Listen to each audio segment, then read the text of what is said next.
Documento confidencial. Subsiste por los aportes que sus seguidores realizan.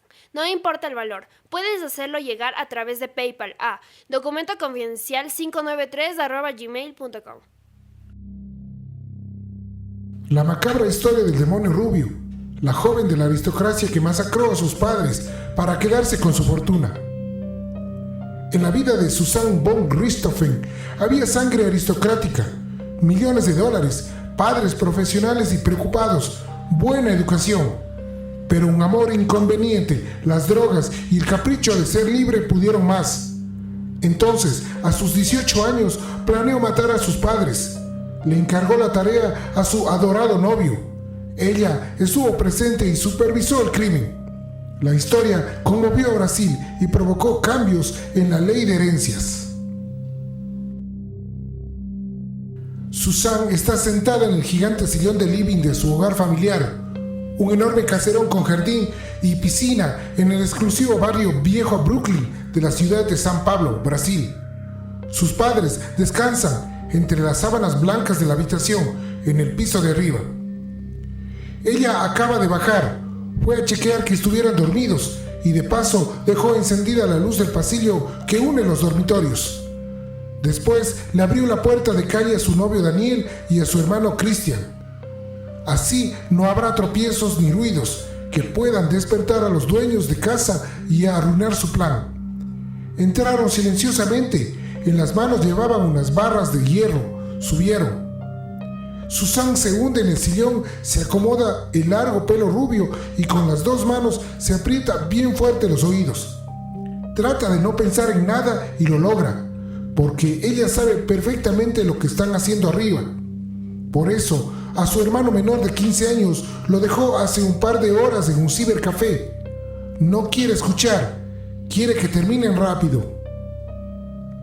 Daniel y Christian están asesinando en esos precisos instantes a sus millonarios padres.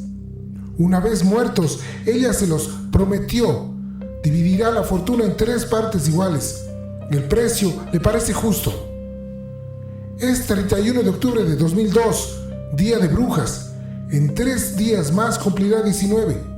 El mundo le sonríe. Piensa, dejará de estudiar Derecho y hará lo que le dé la gana. Paradójicamente, serán esas mismas leyes que tanto la aburren las que la enviarán a la cárcel.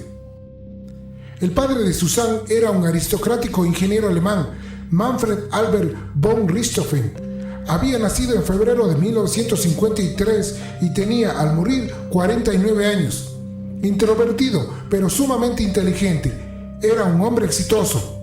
Venía de una familia europea con prosapia donde había filósofos, aviadores, diplomáticos y arqueólogos. Su mujer, Maricia Silva Abdalá, era descendiente de portugueses y libaneses y se había graduado en psiquiatría. Era una eminencia respetada. Tuvieron 2 hijos. El 3 de noviembre de 1983 nació la primogénita, Susanne Louise von Richthofen. Unos años después, el 26 de abril de 1987, nació su hermano menor, Andreas Albert von Richthofen. En noviembre de 1998, Manfred consiguió un excelente puesto en DERSA, la compañía estatal que manejaba todo el sistema de autopistas de San Pablo. En junio de 2002 fue nombrado director de ingeniería de la compañía. Así se convirtió en líder del proyecto de la autopista de circunvalación metropolitana más importante de la ciudad. Finalmente le había llegado el trabajo soñado. Era un hombre que jugaba en las grandes ligas, pero la suerte no le duraría demasiado. Un domingo por la tarde, en agosto de 1999, Manfred, Maricia, Susanne y Andreas fueron a pasear al parque Ibirapuera. Allí, el destino les pondría en el camino a Daniel Carviños, de 18 años, el hombre que cambiaría para siempre sus futuros dorados. Daniel era un competidor de aeromodelismo y exhibía su destreza en el parque. Andreas, que tenía solo 12 años, se maravilló con lo que hacía. Le pidió a sus padres que lo inscribieran en el curso. Daniel comenzó a enseñarle y se volvieron compinches. Lo llevaba también a andar en bicicleta y en karting. Susanne, con 15 años, veía muy atractivo al amigo mayor de su hermano. La bella y sexy joven de clase alta quedó seducida por un chico que provenía de origen humilde. Podría haber sido una novela, pero fue una tragedia. Al principio sus padres no se preocuparon por el creciente coqueteo, y cuando les empezó a importar ya era demasiado tarde. Las brasas ardían. Como en las novelas, el romance prosperó pese a la oposición paterna. Poco tiempo después se pusieron de novios y comenzaron las andanzas menos felices. Susan tuvo su primera relación sexual con Daniel a los 16 y luego comenzó a consumir marihuana y éxtasis. Andreas era utilizado por ellos. Lo involucraron en algunas pequeñas fechorías, como por ejemplo llevarlo oculto en un baúl del auto a un motel para fumar marihuana. La relación se volvió tan enfermiza que para no dejar de estar con su novio, la noche de la fiesta post-graduación del secundario, Susan no fue al festejo. Sus padres montaron en cólera, pero no pudieron hacer nada. Los novios estaban mutuamente obsesionados. Daniel había estampado en su almohada una foto de Susan. Desde que tenían relaciones sexuales, pasaban casi todas las tardes en el motel Disco Verde. Susan, que hablaba 3 idiomas, entró en la Universidad Católica de San Pablo para estudiar Derecho. Sus padres, que tenían depositadas muchas esperanzas en su futuro, estaban muy preocupados por la mala influencia que ejercía Daniel sobre ella. La profesión de Maricia no la ayudó a anticiparse a la patología mente de su propia hija. Pero, ¿quién podía haberlo hecho? A finales de 2001, intentaron convencer a Susan para que terminara la relación. Habían descubierto el tema de las drogas y veían que ella estaba desmotivada con el estudio. Susan les mentía constantemente. Les decía que iba a dormir a casa de amigos con la excusa de estudiar y, en realidad, pasaba las noches con su novio. Una tarde de abril de 2002, la estrategia salió mal. Maricia llamó a una amiga de Susan y descubrió que su hija no había dormido allí. A la mañana siguiente encaró a su hija y le exigió explicaciones. Ella confesó que había pasado la noche en un motel. Maricia y Manfred se pusieron firmes y prohibieron las citas con Daniel. En el Día de la Madre, el domingo 12 de mayo de 2002, la familia von Richthofen iba a almorzar cerca de la quinta que tenían en San Roque, en las afueras de la ciudad. Susan se negó a ir e insultó a su padre. Manfred, por primera vez en su vida, cacheteó a su hija. Susan se fue diciendo que no volvería, pero regresó. Les prometió que la relación había terminado y se sacó delante de ellos el anillo de compromiso que llevaba en el dedo. Toda era una farsa. La relación continuaba a escondidas y el plan maestro para ser libre estaba en marcha. En julio, mis padres se fueron de vacaciones casi un mes. Ese mes fue como un sueño, le dijo Susan a una amiga. Cuando volvieron, Susan les sugirió que le compraran un departamento para irse a vivir con Daniel. Manfred se negó rotundamente y le dijo que primero debería graduarse, trabajar y que, cuando se pudiera mantener, podría vivir con quien quisiera. Esta negativa alentó la ejecución del plan. En mayo, junio y septiembre de 2002, la Policía Militar de San Pablo recibió llamadas anónimas de vecinos por las violentas peleas entre Manfred y Daniel. Lograr que esa relación diera marcha atrás resultaba una tarea imposible. El destino se estaba torciendo y no podían evitarlo. Daniel Craviños pertenecía a una familia de muy pocos recursos, nada de educación y de conductas que solían reñirse con la ley. Vivían de reparar motos y autos. De hecho, en los años 70, su padre había sido condenado por usar una licencia falsa de abogado. Transgredir la ley sería una herencia familiar. A Daniel le gustaban los deportes extremos, practicaba paracaidismo y motocross. Con el aeromodelismo se ganaba la vida. Intentó estudiar, pero 6 meses en Derecho fueron suficientes. Las leyes y el esfuerzo no eran lo suyo. Cuando comenzó a salir con Susan en el club de aeromodelismo, la bautizaron la gallina de los huevos de oro de la familia Craviños. No mentían. Susan le hacía a Daniel regalos caros, financiados con el dinero de sus padres. DVDs, televisores, ropa, todo lo pagaba ella, también la droga que consumían. Cristian Claviños, el hermano mayor, había estado internado por adicción a la cocaína. Tenía deudas con traficantes y era informante policial, antecedentes que los von Richthofen no se podían tragar. Susan y los Claviños no querían ser unos improvisados. Unos días antes del crimen hicieron una prueba de sonido con un arma de fuego. Descartaron la idea, hacía mucho ruido. En las últimas horas del 31 de octubre de 2002, con la excusa de que querían festejar el próximo cumpleaños de Susan, le dijeron a Andreas de ir al cibercafé. Andreas adoraba los juegos de computadora. Una vez en el cyber le pidieron que los esperara allí. Irían solos al motel por unas horas. Eran cerca de las 23 horas. Se encontraron con Christian fuera del cyber y se dirigieron a la casa de los von Richthofen.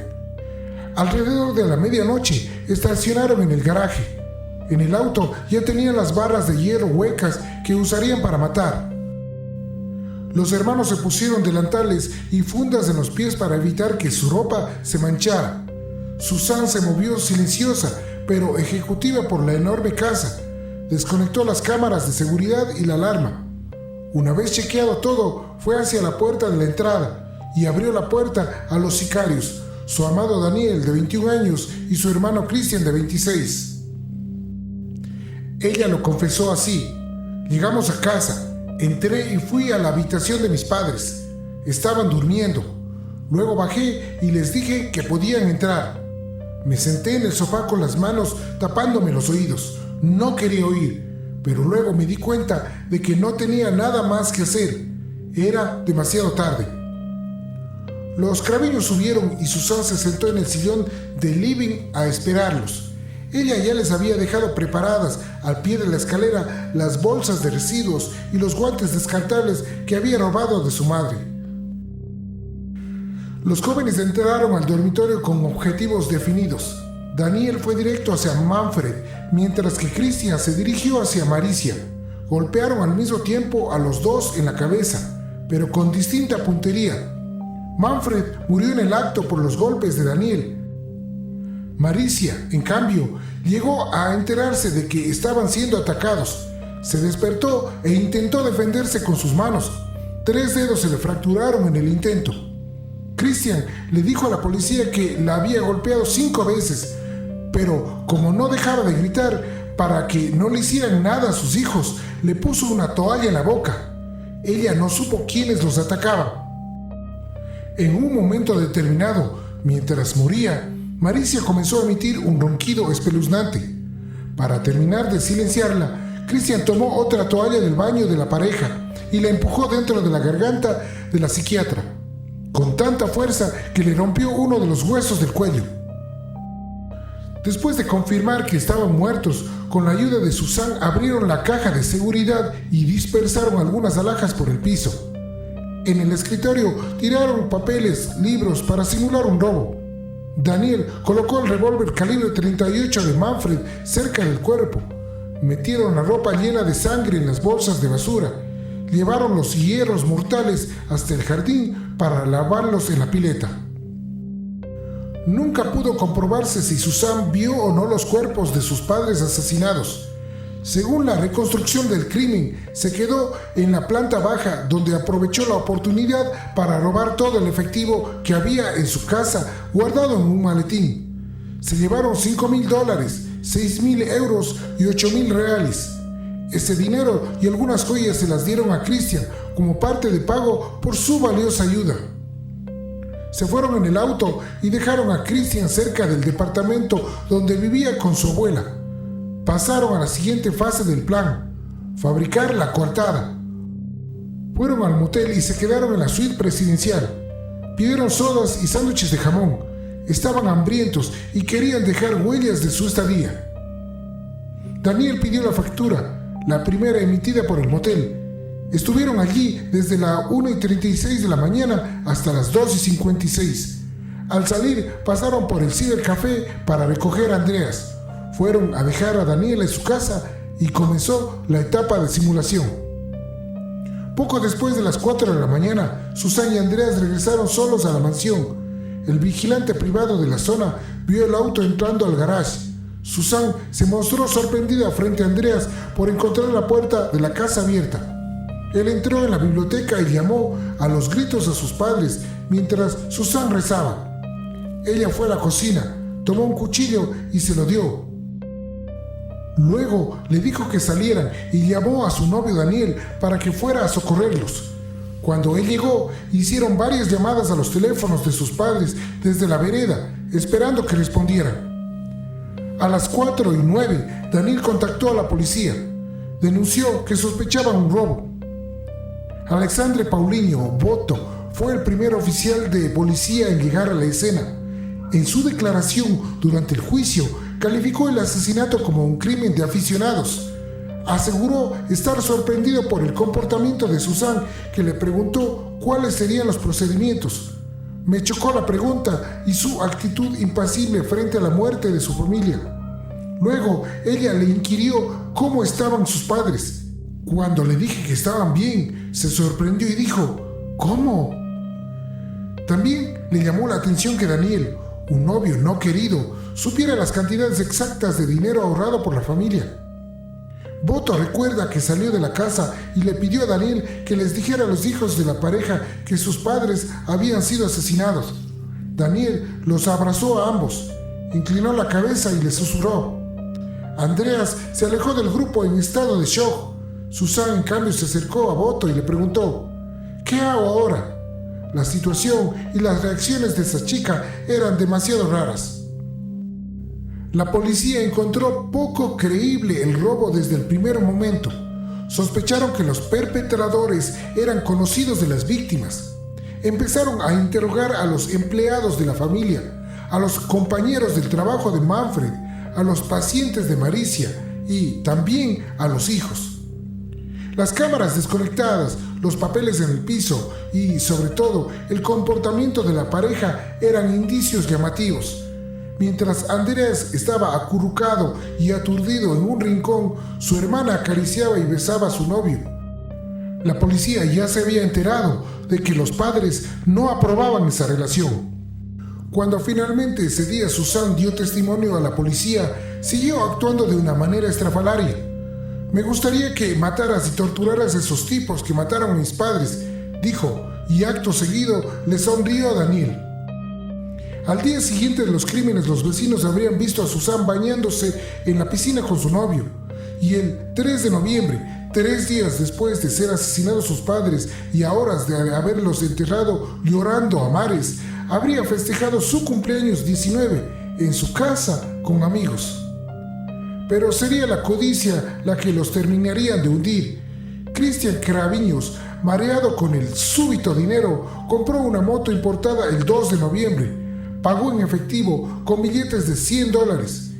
El dispendio, para alguien que no tenía recursos ni ocupación, disparó las alertas. Cristian fue detenido el 9 de noviembre. No demoró mucho antes de confesar.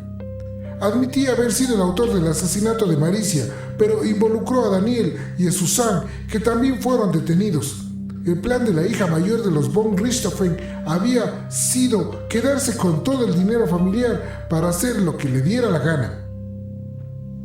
En la ceremonia del entierro de Manfred y Maricia, el anillo de su compromiso con Daniel ya estaba de vuelta en el dedo de la joven. Lloraba desencajada, rodeada de gente y cámaras, sobre la fosa en la que pondrían los cajones de sus padres.